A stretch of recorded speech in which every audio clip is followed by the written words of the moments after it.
स्वागत है आपका देव कंपटीशन क्लासेस के इस यूट्यूब चैनल पर। दोस्तों, आज हम आपको महत्वपूर्ण प्रश्नों का संकलन देने जा रहे हैं जो आगामी परीक्षा है काफ़ी महत्वपूर्ण है। यदि आपको यह वीडियो पसंद आए तो लाइक शेयर कमेंट अवश्य करें। जो लोग हमारे चैनल पर नए हैं कृपया इस चैनल को सब्सक्राइब अवश्य कर लें ताकि आने वाले वीडियो का नोटिफिकेशन आपको मिलता रहे। और इस वीडियो को अपने स्टडी ग्रुप फेसबुक व्हाट्सएप पर शेयर अवश्य करें तथा दोस्तों और रिश्तेदारों को इस चैनल को सब्सक्राइब करने के लिए अवश्य कहें। तो देर न करते हुए शुरू करते हैं आज का प्रश्न उत्तर। आज का पहला प्रश्न है, निम्न में से किसे पर्वतों का सागर कहा जाता है? तो पर्वतों का सागर ब्रिटिश कोलंबिया को कहा जाता है। Option number A. अगला प्रश्न है, निम्न में से कौन एक सही सुमेलित नहीं है? तो यह घास स्थल और उनकी स्थिति दिखाया गया है। तो प्रेयरी घास स्थल जो है उत्तरी अमेरिका महाद्वीप में पाया जाता है, तो सही है। पंपास दक्षिणी अमेरिका महाद्वीप में पाया जाता है जो अर्जेंटीना में पाया जाता है। और बेल्ट जो है यह ऑस्ट्रेलिया में न, यह दक्षिण अफ्रीका में पाया जाता है, यानी अफ्रीका महाद्वीप में। तो ऑप्शन नंबर सी आपका गलत है। स्टेपीज यूरोप में पाया जाता है या यूरेशिया में, यूरोप और एशिया दोनों में पाया जाता है। अगला प्रश्न है, किस महाद्वीप में उसके संपूर्ण क्षेत्रफल में मैदानी भाग का प्रतिशत सर्वाधिक है? तो यूरोप महाद्वीप का मैदानी भाग का प्रतिशत सर्वाधिक है। Option number B. और सबसे बड़ा महाद्वीप एशिया है, लेकिन इसमें पठार और जल का क्षेत्र ज़्यादा है, अतः मैदानी भाग के प्रतिशत के आधार पर यूरोप महाद्वीप में सर्वाधिक मैदानी प्रतिशत है। अगला प्रश्न है, सुमेलित सही नहीं है, यानी कौन सा सुमेलित सही नहीं है? तो पहला में दिया है श्रीहरिकोटा, तो यह आंध्र प्रदेश में है, यह तो आपका सही है। दूसरा में थुम्बा जो केरल में स्थित है, सही है। भाभा एटॉमिक सेंटर यह आपका कर्नाटक में नहीं है, यह महाराष्ट्र में, ट्राम्बे महाराष्ट्र, तो ऑप्शन नंबर सी आपका गलत है। और पोखरण राजस्थान में स्थित है। अगला प्रश्न है, निम्नलिखित में से कौन सा युग्म सुमेलित नहीं है? तो यहाँ पे जनजातियाँ और राज्य दिया गया है। तो अंगामी जनजाति जो है अरुणाचल प्रदेश में पाई जाती है, तो पहला आपका सही है। दूसरा है आपातामी, आपका अरुणाचल प्रदेश में है, तो यह भी आपका सही है। भोटिया जनजाति जो है यह यूपी में पाई जाती है, यूपी में, तो ये आपका सी ऑप्शन गलत है। और सिक्किम में पाई जाने वाली जनजाति का नाम है भोटिया। भोटिया और भूटिया ध्यान देना। तो भोटिया यूपी में पाई जाती है और भूटिया दिया है, तो यह सिक्किम में पाई जाती है, तो आपका भूटिया सिक्किम में है। और गोंड जनजाति जो है मध्य प्रदेश में पाई जाती है। अगला प्रश्न है, ब्रह्मपुत्र नदी किस प्रकार की नदी का उदाहरण है? तो वे नदियाँ जो अपनी उत्पत्ति से लेकर अब तक पुराने ही रास्ते पर चल रहे हैं, यानी अपने रास्ते को परिवर्तित नहीं किए हैं, उन्हें पूर्ववर्ती नदी कहा जाता है। तो भारत में बहने वाली पूर्ववर्ती नदियों में सिंधु, सतलज और ब्रह्मपुत्र नदियां हैं, तो ऑप्शन नंबर बी यह पूर्ववर्ती नदी का उदाहरण है। अगला है, भारत के दक्षिणी पठार का सर्वोच्च बिंदु अवस्थित है? तो भारत के दक्षिणी पठार का सर्वोच्च बिंदु अनामलाई है, ऑप्शन नंबर डी। और जो अनाई मुडी पर्वत पर स्थित है जो केरल में है। अगला प्रश्न है, भारत की उत्तर पूर्वी त्रिसंधि पर मिलने वाले देशों का सही जोड़ा निम्न में से कौन सा है?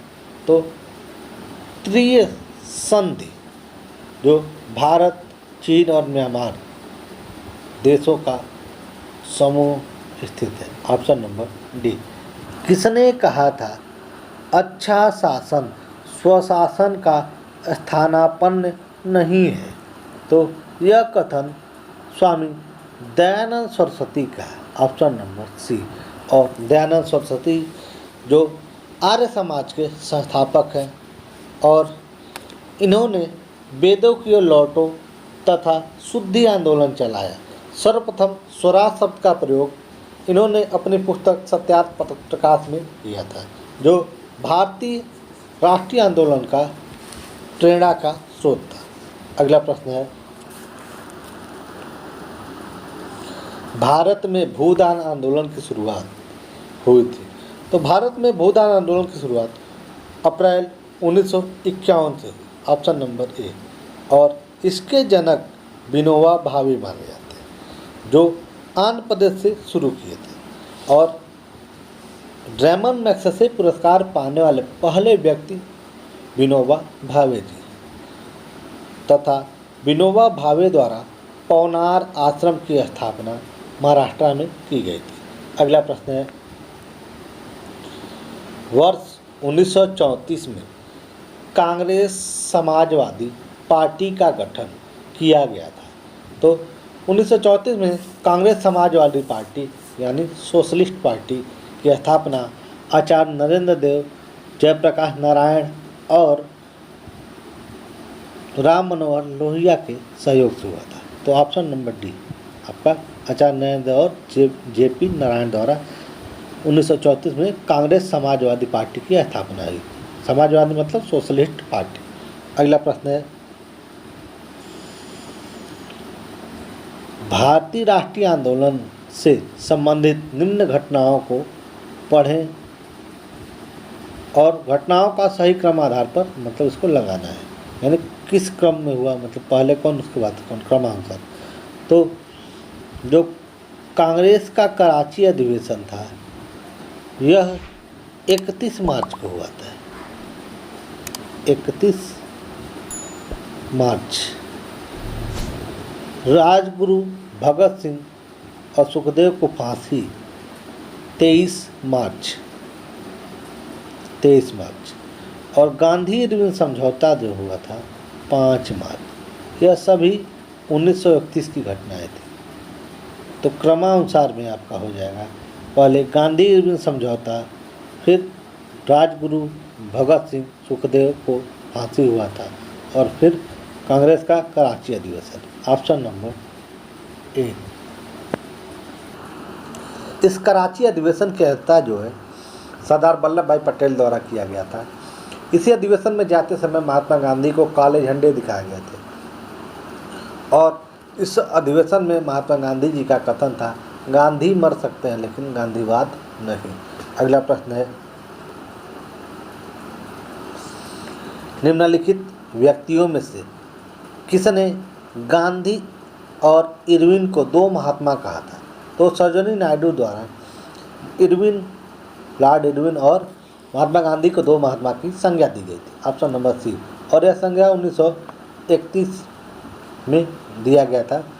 सविनय अवज्ञा आंदोलन को हटाने हेतु गांधी इरविन समझौता 5 मार्च 1931 को हुआ था, उसी के दौरान इन्होंने यह कहा था। अगला प्रश्न है, 1303 में काकतीय शासकों की सेना ने निम्न में से किसकी सेना को वारंगल में परास्त किया था? तो काकतीय शासकों की सेना ने अलाउद्दीन खिलजी की सेना को वारंगल में परास्त किया था। Option number C. अगला प्रश्न है,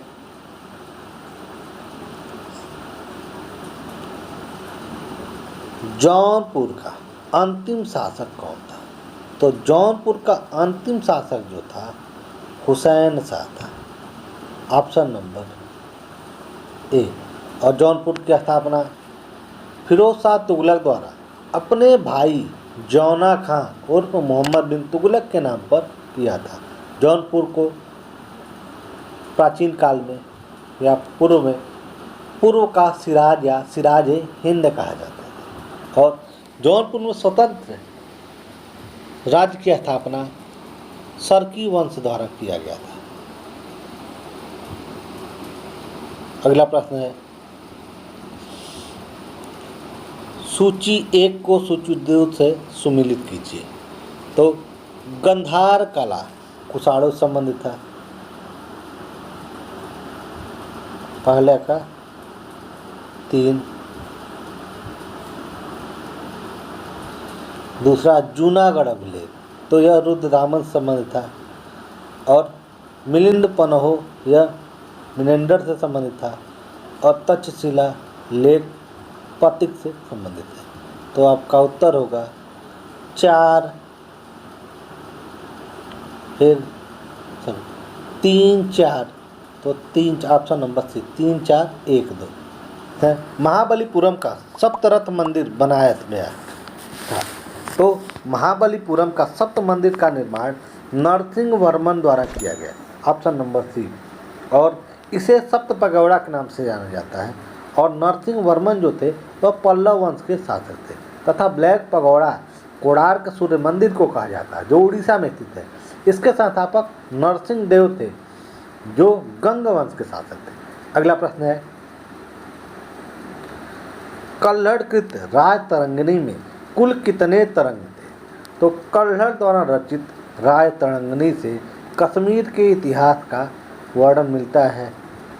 कल्हड़कृत राज तरंगिणी में कुल 8 तरंग थे, ऑप्शन नंबर ए। इसी प्रकार पूछता है ऋग्वेद में कुल मंडलों की संख्या, तो ऋग्वेद में 10 मंडल है। अर्थशास्त्र में अधिकरणों की संख्या पूछता है तो 15 है। रामायण में कुल कितने कांड हैं? तो 7 कांड हैं। महाभारत में कुल कितने पर्व हैं? तो पूछता है तो आपका उत्तर होगा 18 पर्व हैं। तो अगला प्रश्न है, निम्नलिखित शासकों में किसने हर्षवर्धन को पराजित किया था? तो हर्षवर्धन को नर्मदा नदी के तट पर पुलकेशिन द्वितीय द्वारा परास्त किया गया था, ऑप्शन नंबर डी। पुलकेशिन द्वितीय ने हर्षवर्धन के दक्षिण भारत अभियान को रोक दिया था, और इसका उल्लेख हमें एहोल अभिलेख से प्राप्त होता है। अगला प्रश्न है, हाल ही में मालन नदी के पुनरुद्धार के लिए अभियान शुरू किया गया, यह किसकी सहायक नदी है? तो मालन नदी का पूर्व नाम मालिनी है, जो गंगा की सहायक नदी है, ऑप्शन नंबर डी। अगला प्रश्न है, अशफाक उल्लाह खां प्राणी उद्यान कहाँ स्थित है, जहाँ बनेगा सारस के लिए वाइल्ड एनिमल म्यूजियम और बाड़ा? तो अशफाक उल्लाह खां प्राणी उद्यान जो है यह गोरखपुर में है, और अशफाक उल्लाह खां जो है काकोरी ट्रेन एक्शन 1925 से संबंधित थे, जिन्हें अयोध्या में फांसी दी गई थी। और राम प्रसाद बिस्मिल जी भी इसी से संबंध थे, इनको फांसी गोरखपुर के जेल में दिया गया था। अगला प्रश्न है, 16 अगस्त 2022 को प्रदेश सरकार ने इको टूरिज्म विकास बोर्ड के गठन की मंजूरी प्रदान की है। इसका मुख्यालय होगा, इसका मुख्यालय लखनऊ में होगा, और इसका अध्यक्ष मुख्यमंत्री होंगे। अगला प्रश्न है, प्लास्टिक अल्टरनेटिव रिपोर्ट 2022 के अनुसार प्लास्टिक कचरा उत्सर्जन में महाराष्ट्र पहले स्थान पर है, यूपी का स्थान इस रिपोर्ट में 8वां है, ऑप्शन नंबर डी। अगला प्रश्न है,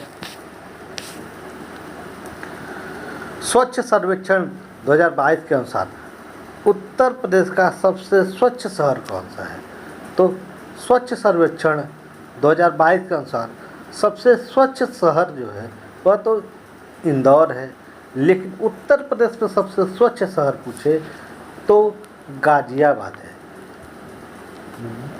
स्वच्छ शहरों की 20 शहरों की सूची में उत्तर प्रदेश के 4 शहर शामिल हैं, जिसमें गाजियाबाद का स्थान 12वां, मेरठ 15वें स्थान पर, प्रयागराज 16वें स्थान पर, और लखनऊ का स्थान जो है 17वां था। तो सबसे स्वच्छ शहर रिपोर्ट के अनुसार आपका गाजियाबाद है, ऑप्शन नंबर सी, जो 12वें नंबर पे। यदि आपको यह वीडियो पसंद आए तो लाइक शेयर कमेंट अवश्य करें। जो लोग हमारे चैनल पर नए हैं कृपया इस चैनल को सब्सक्राइब अवश्य कर लें ताकि आने वाले वीडियो का नोटिफिकेशन आपको मिलता रहे। और इस वीडियो को अपने स्टडी ग्रुप फेसबुक व्हाट्सएप पर शेयर अवश्य करें तथा दोस्तों और रिश्तेदारों को इस चैनल को सब्सक्राइब करने के लिए अवश्य कहें। यह चैनल अभी नया है, आप लोगों के सपोर्ट की ज़रूरत है। वीडियो पूरा देखने के लिए धन्यवाद।